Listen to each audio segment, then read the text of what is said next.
Anomalía de Epstein o enfermedad de Epstein es una malformación de la válvula tricúspide. En 1866 el doctor Wilhelm Epstein describe por primera vez la enfermedad como una válvula tricúspide deformada y con tejido desplazado en la cavidad ventricular derecha. Esto lo hace en una autopsia de un joven de 19 años que estaba cianótico. En 1951 se realiza el primer diagnóstico angiográfico.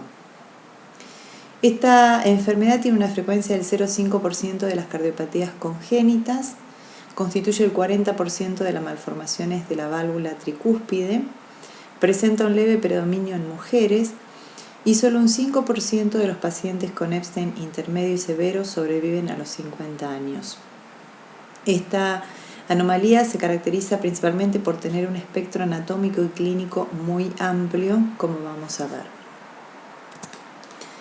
Recordando, la válvula tricúspide está formada por 3 valvas y por los músculos papilares y cuerdas. Las valvas provienen principalmente de los cojinetes endocárdicos. La valva posterior, que es la que tenemos acá, deriva del cojinete endocárdico lateral derecho, la valva septal del cojinete endocárdico inferior, y la valva anterior tiene 2 partes. La porción externa deriva del cojinete endocárdico lateral derecho y la porción interna de la cresta dextrodorsal del cono. Los músculos papilares y las cuerdas se generan a partir del socavamiento o laminación de la pared del ventrículo derecho. Todo esto se genera en el primer trimestre de la gestación, siendo la valva anterior la que primera se forma. Acá tenemos las vistas ecocardiográficas en donde podemos apreciar las valvas. En la vista de 4 cámaras apical vemos la valva septal y la valva anterior. En la vista del tracto de entrada ventricular derecho, a nivel paraesternal, vemos la valva anterior y valva posterior. Y a nivel paraesternal, el eje corto a nivel de las válvulas, vemos el ventrículo izquierdo, la válvula mitral, y podemos ver la válvula tricúspide con la valva septal, fíjense en la inserción, la valva anterior, y a veces puede verse la valva posterior. La valva posterior también la vemos principalmente en el eje largo del ventrículo derecho desde suxifoideo, pero es mucho más difícil de ver en el paciente adulto. Entonces, la enfermedad de Epstein es una alteración caracterizada por el desplazamiento de la inserción de la valva septal hacia el ápex del ventrículo derecho en el 100% de los casos, y en la mayoría de los casos también de la valva posterior de la válvula tricúspide. En este diagrama esquemático de la anomalía de Epstein podemos ver la anomalía de la válvula, la inserción apical de la valva septal, la valva anterior con sus inserciones a la pared libre. Y acá tenemos una imagen ecocardiográfica del eje diagnóstico ecocardiográfico de la enfermedad de Epstein. En cuanto a la anatomía, vamos a evaluar la displasia de la válvula tricúspide, la alteración del ventrículo derecho y el desplazamiento del anillo tricúspidio. La displasia de la válvula tricúspide, hay un desplazamiento en grado variable en la inserción anular de la valva septal, es decir, en el 100% de los casos, que es lo diagnóstico, y en la mayoría de la valva posterior. La distancia mitrotricúspida debe ser mayor o igual a 8 milímetros sobre metro cuadrado de superficie corporal para hacer diagnóstico. En el adulto, más de 20 milímetros, en el lactante y en el niño, más de 15 milímetros también se consideran diagnóstico.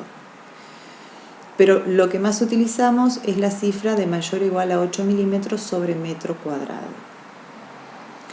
La valva anterior está normalmente insertada, pero es elongada y redundante en vela de barco, se la denomina.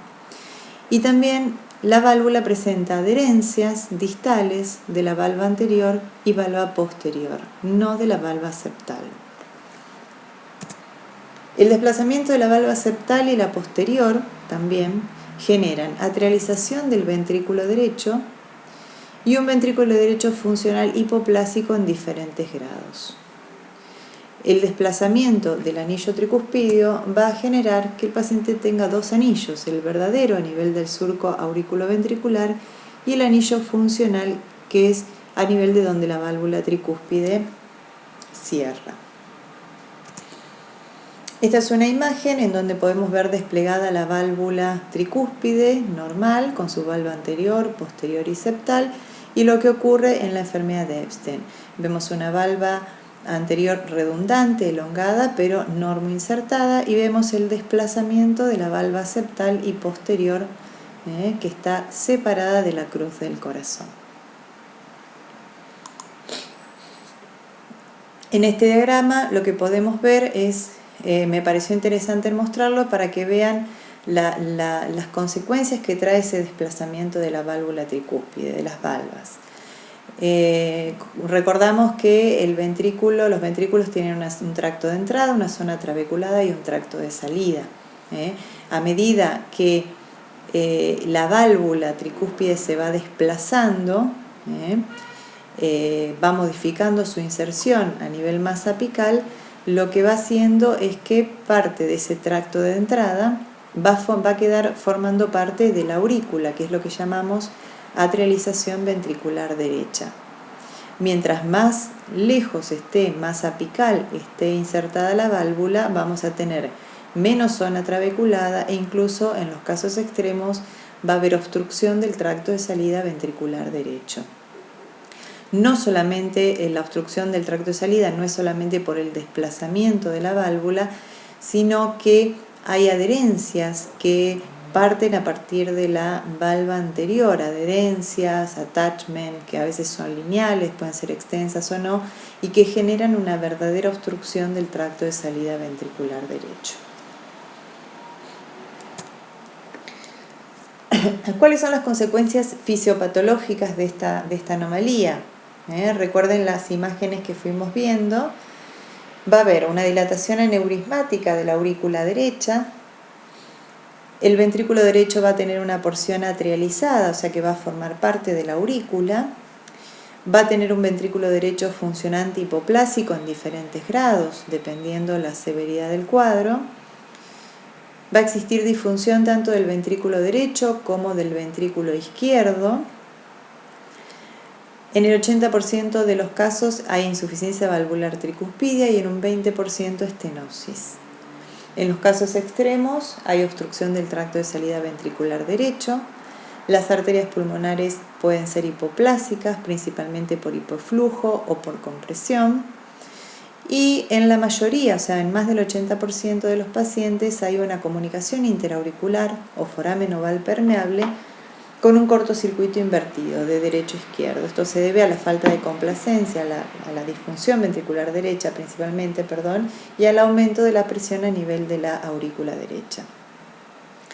Algunos pacientes, incluso hasta un 20%, pueden presentar arritmias, taquiarritmias supraventriculares por Wolff-Parkinson-White o por la propia dilatación auricular derecha.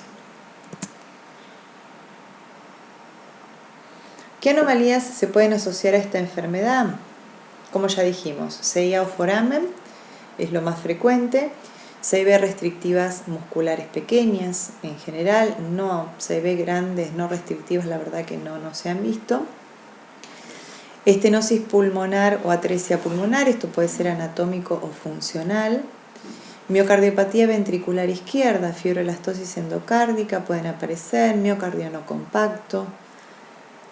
Síndrome de Wolff-Parkinson-White tipo B, patologías de la válvula aórtica, válvula bicúspide, también se han visto casos con coartación de aorta y con prolapso de válvula mitral.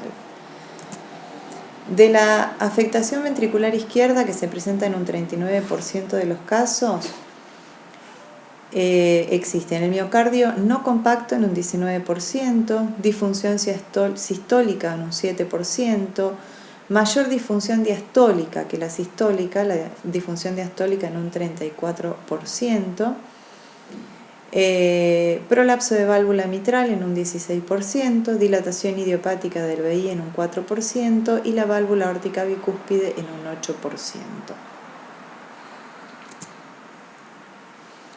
La enfermedad de Epstein se puede clasificar según la morfología de la válvula principalmente y de la atrialización ventricular derecha La clasificación que más se utiliza es la de Carpentier. Esta clasificación sirve cuando tiene implicancia quirúrgica, porque clínicamente al paciente lo clasificamos de otra forma, si el paciente es sintomático o no es sintomático, si tiene cianosis, incapacidad funcional, etc. Pero bueno, la clasificación de Carpentier lo divide en cuatro tipos: A, B, C y D, dependiendo la severidad.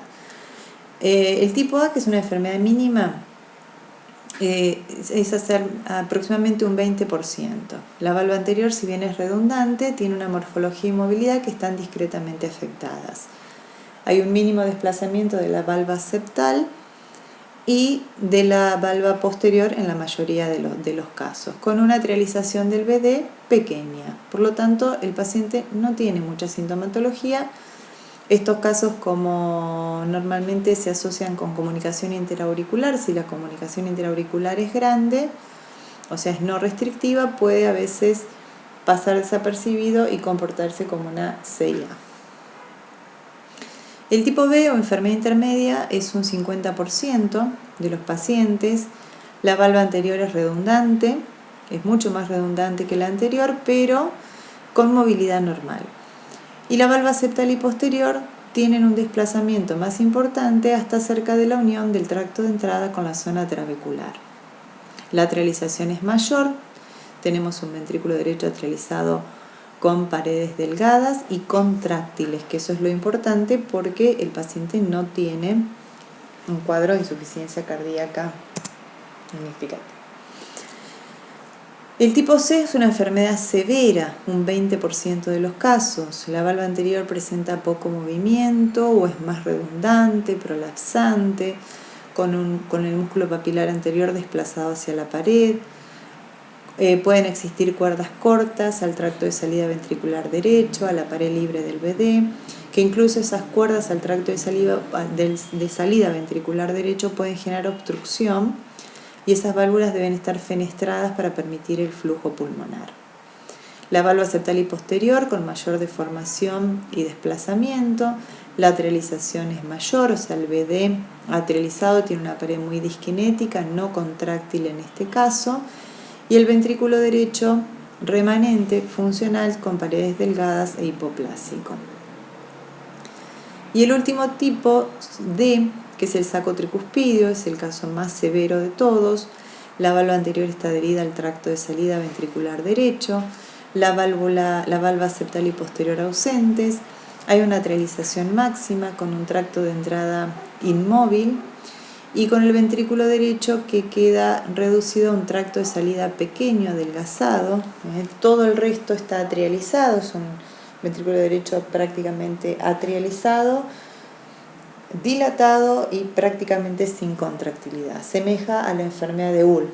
La enfermedad de Uhl se caracteriza por tener una válvula tricúspide normal, con ausencia de miocardio del ventrículo derecho, lo que tiene es endocardio y epicardio.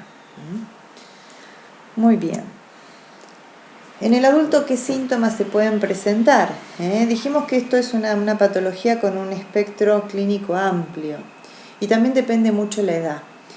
En la etapa fetal puede presentarse como un hidrops fetal, en el recién nacido puede presentarse con insuficiencia cardíaca y cianosis severa, en el niño con una cianosis con el esfuerzo, y en el adulto los síntomas que se pueden presentar son cianosis principalmente por aumento de presión auricular derecha y por el cortocircuito derecho-izquierdo a través de la CIA, insuficiencia cardíaca derecha, embolia paradojal o cuadros de arritmias, ya sea por dilatación auricular o por Wolff-Parkinson-White. Un 20% de los pacientes con Epstein debutan con un ataque de arritmia supraventricular.